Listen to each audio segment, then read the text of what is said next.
Howdy, folks. I'm Trusty Tulips, thoughtfully thanking treasured trees. I'm Amber. And here are more treasured trees for us to thank. And Amber, explain to us why we went from V to T. It's not alphabetically done.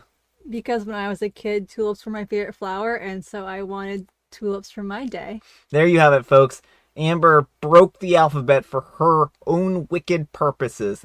And folks, we have a live stream. Speaking of wicked purposes, we have a live stream coming up on Friday, tomorrow. We hope to see you then. Let's get started. All right, folks, and our first letter is titled, Am I a Jerk Because My Husband Thinks That I'm Dumb and Wasteful for Knowing Fun Facts? Something about myself is that I know so many random fun facts. They are just interesting and don't really serve much purpose, but they do make interesting conversation starters, and it's nice for icebreakers. Well, last night, my husband and I were talking about his upcoming China trip, and he's very stressed out about it. Apparently, there was a serious lack of preparation from his business partners, brother and dad, and dumped it on my husband until the last minute. Well, during our talk, I told him a random fun fact about China, and immediately his demeanor changed. He looked at me and said, "This makes me sad that this is what you waste your brain power on." I then looked at him and my smile dropped. He went on to tell me that I'm wasting my time by looking up these facts and I could do so much more with my time that's useful. I don't go out of my way to learn them, and I have an app downloaded on my phone that sends me random facts, and sometimes I remember them. Later that night, I told him that he hurt my feelings, and he gave me a quick sorry, but it didn't feel genuine. I told him that my fun facts don't cause any harm to him or myself, so why does it bother him so much? He told me that it made me look bad and unintelligent. I told him that putting me down doesn't benefit us either, so I don't understand why he's being so mean. I keep telling myself that he's just stressed out about the trip, but he said it's not. We kept arguing about this all night, and it turned into so much bigger of a thing. Now, I just don't know what to do. Please help me with this, because I don't know how to feel or what to say to him when he comes home from work. All right, folks, what do you think? I mean, I don't think Obi's a jerk for knowing fun facts. Maybe her timing wasn't the best here, but the way he handled this is completely inappropriate. Yeah. And honestly, how does knowing things make someone look unintelligent? Like, I want to know that. Well, I think that the biggest issue here is that he isn't articulating why this, in particular case, made him upset. I think, if anything, is that he didn't feel like she was listening to him or something to that effect, but it doesn't give him any right to call her dumb or say that these facts are useless or that she's wasting her time or brain. Like, that's a lot of things to say to somebody instead of, hey, I really feel like you're not invested in this conversation and it makes me a little upset that you're not, helping, being there for me or actively listening. Well, to top that off, he's doubling down and saying that it's not that he's stressed about the trip. He actually just thinks that this is dumb for knowing things. I mean, there's nothing wrong with knowing random facts. Brian knows the most random things. He will tell you about Roman concrete. And that is legitimately a thing. We were doing our pictures for our vow renewal, and he was just walking around the garden. He was telling me all about Roman concrete. But only because the photographer told me to talk about something. Yes. He had a reason to be talking, but his mind went to Roman concrete. And I'm just amazed that Brian has all these different areas of knowledge. I'm in awe of it in some ways. And so I don't understand how I could understand him being this isn't the time or place for this. That would have been fine. Or could you save this for some time when I'm not so stressed or something like that? But to be this makes you look dumb, that's not a nice thing to say. And it's not even a statement that makes any sense. No, it really doesn't make any sense. I think that he and she need to really sit down and have a long conversation. Or maybe this is something that is a fissure in the relationship, which is only going to grow at this point in time. It's really hard to say. Maybe couples therapy and couple counseling will help them kind of sit down and learn how to communicate better, because it seems like they're not on the same page when it comes to communication. Mm-hmm. But let me know what you folks think. So anyhow, take care and good luck. All right, folks, and our next letter is titled, Am I a Jerk for Getting Upset Because My Husband Wants a Hall Pass? And Amber wants to read this one. To start off, I'm 8 weeks pregnant, and the doctor advised that we not have intercourse for until after 13 weeks. Prior to this, I had 2 miscarriages last year, and we finally have our rainbow baby. As excited as we both are, my husband decided to ask me for a hall pass to have intercourse with another woman since we cannot. He believed that it's just intimate time and nothing more. Me rolls eyes. He said he loves me and only me, and that he wants to spend his life with me and our children, but he has needs. I, of course, got extremely upset and refused. I told him we could get a divorce and he could be with as many women as he wants. In case anyone wants to know, no, he's not cheating. We are together literally all the time. So please tell me, am I the jerk? Am I in the right here? So, folks, what do you think? Jerk or not the jerk? Absolutely not the jerk, but honestly, OP, I would be seriously questioning this relationship if the thought of going 5 weeks without intimate time is having him go, I need a hall pass. What's he going to do after you give birth? Because whether you deliver birth vaginally or have a C-section, you're probably not going to be feeling so hot for a little while. Yeah, I mean, I think that this is certainly not a good situation here. The fact that he is trying to use this in order to open the relationship, it doesn't feel like it's a sincere thing. I think he's just using it as an excuse to be like, well, I should be able to open up the relationship if you can't, serve my needs type of thing, right? And one of those things where anytime OP says no, I'll just go get elsewhere type of deal. Mm-hmm. So it just feels more like an excuse than it does to like an actual like real need or anything like that, because I just feel, I don't know. I just think that this is an excuse, plain and simple. I don't know that there's much more to it than that. It's just that he wants to open up the relationship, and this is an opportunity for him to do that. And now he thinks he can go out and cheat anytime he wants. Yeah, well, because he wants to have his kids and have someone to take care of his kids, but then he wants his fun time too. It doesn't sound to me like he actually loves OP. Just that, like, she's fulfilling his needs, and as long as she does that, she's fine. But if she doesn't, then, he'll go elsewhere for his needs. Yeah.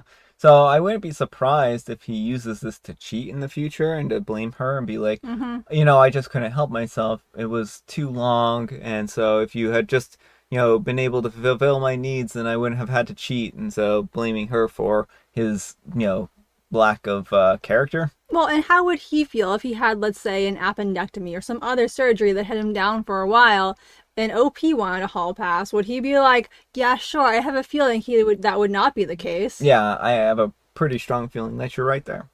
But let me know what you folks think. So anyhow, take care and good luck. Alright folks, and our next letter is titled, Am I a Jerk for Refusing to Let My Mother-in-Law Come Over and Sending Her a Receipt for Our Daughter's Fridge? My husband and I have a 5-year-old daughter, and I am 6 months pregnant with a boy. We appreciate that our parenting style is very different from our parents. We decided to promote certain autonomous behaviors from a young age. Due to my own experience with an eating disorder caused by my upbringing, we have prioritized autonomy with food for our daughter and plan to do the same with our son. To foster this, we set up a tiny semi-functional kitchen for our kids. It includes a small functional fridge, and my husband even rigged the sink with a weak pump. My daughter keeps snacks in the fridge and her tiny pantry.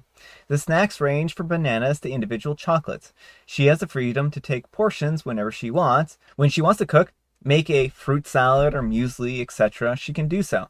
Of course, she doesn't have access to dangerous items, but she helps us cook when she wants to. This method has resulted in our daughter not going bananas at the prospect of candy or chips because she can decide when she wants to have them. She knows that once she eats her snacks for the week, that's it, so she has learned to pace herself. Now to the actual story. My mother-in-law is in town for a little while, and we let her stay with us. I actually like her, but it has been a struggle at times because she is very set in her ways. She is not a fan of the tiny kitchen. She thinks that we are going to make our daughter obese by allowing her to have snacks when she wants them. On the first night, she took away my daughter's muesli bar because my daughter was eating it and dinner was at 6 p.m. It was around 4 p.m. When we asked her to please give it back and not to interfere, she relented, and that was that. Or so I thought. Last night, our babysitter got sick, and we asked mother-in-law to watch our daughter. She agreed since it was just from 6 to 10 p.m.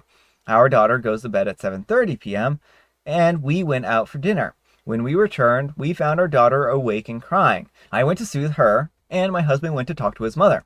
It turns out that mother-in-law made baked fish with boiled potatoes for dinner.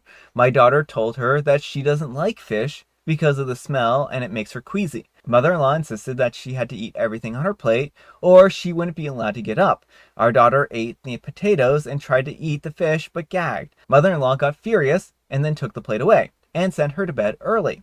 Our daughter got hungry and went to the kitchen to make some banana oats.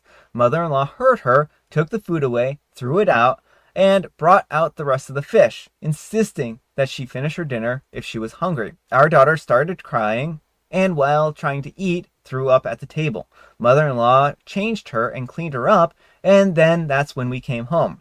I was livid. I immediately told mother-in-law that her behavior was unacceptable and that she overstepped our boundaries. I made it clear that she would not be welcome to stay with us again if she couldn't respect our parenting choices. To make matters worse, I discovered the next morning that mother-in-law had unplugged our daughter's fridge and put it outside.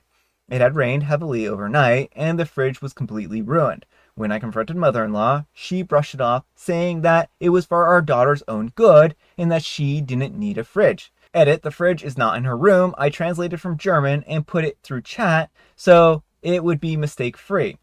I decided to send her the receipt for the fridge to underline how serious we are about this issue. Mother-in-law thinks that I'm overreacting and that I'm being disrespectful to her as a grandmother. My husband is on my side, but he feels like he's caught in the middle. So am I the jerk for refusing to let my mother-in-law come over again and sending her a receipt for our daughter's fridge? All right, folks, what do you think? Not the jerk. Honestly, I love how OP is raising her daughter to, pace herself and learn those kind of things, because too often, parents can be either, very restrictive, and then kids never learn to pace themselves. So it sounds like Opie has a very healthy approach. It is not mother-in-law's role to be making parenting decisions. This whole, you're undermining me as a grandmother or disrespecting me as a grandmother, it's like, being a grandparent does not supersede the parent's decisions. If you're not comfortable with the parent's decisions, then you can agree not to watch her. That would have been well within her right. If she's like, well, you have a different parenting style, I'm not comfortable watching your daughter, fine. But to torture a child, daughter made it very clear, this makes me nauseated. What does mother-in-law do? Force her to try and eat it, and then daughter throws up. That is not nice. That's not healthy. That's traumatizing, and it's going to create problems with food for the daughter in the future. Yeah, I mean, a kid, if a food is making a kid literally sick, I mean, that's not a thing to force on a kid here. And kids, the thing is, it does sometimes take kids a little bit of time to learn to like a food, right? It's sometimes if you try a food, it takes on average 7 times before you end up liking that food, right? And so the reason is because our survival instincts basically depend on not liking things that we haven't tried in order to make sure that we aren't poisoning ourselves and stuff like that, right? So it's natural for a child not to necessarily like something the first time, but it doesn't hurt to say, well, at least try a bite of it, and then maybe sometime in the future they'll like it, right?